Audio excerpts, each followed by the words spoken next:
மாண்புமிகு தேசிய முற்போக்கு திராவிட கழகத்தின் நமது மாண்புமிகு புரட்சி அன்னியார் அவர்கள் உள்ளம் தேடி இல்லம் நாடி என்கின்ற சுற்றுப்பயணத்தில் இன்று பெரம்பலூர் மாவட்டத்திற்கு வருகை தந்து கொண்டிருக்கின்றார்.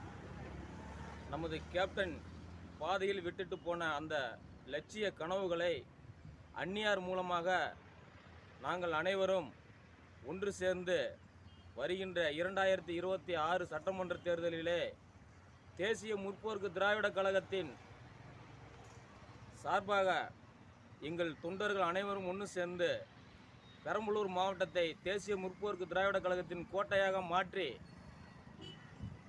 அதிக அளவிலான சட்டமன்ற உறுப்பினர்களை கோட்டைக்குள் எடுத்து செல்ல வேண்டும் என்று அனைவரும் உறுதியளிக்கிறோம். இது கேப்டன் மேல் ஆணை.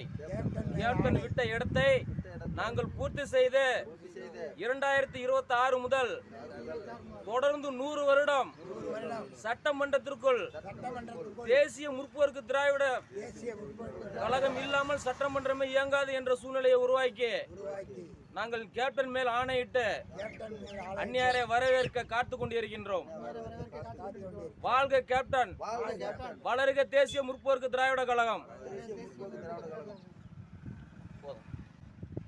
ரொம்ப லென்த்தாக இருந்தாலும் பார்க்க மாட்டாங்க.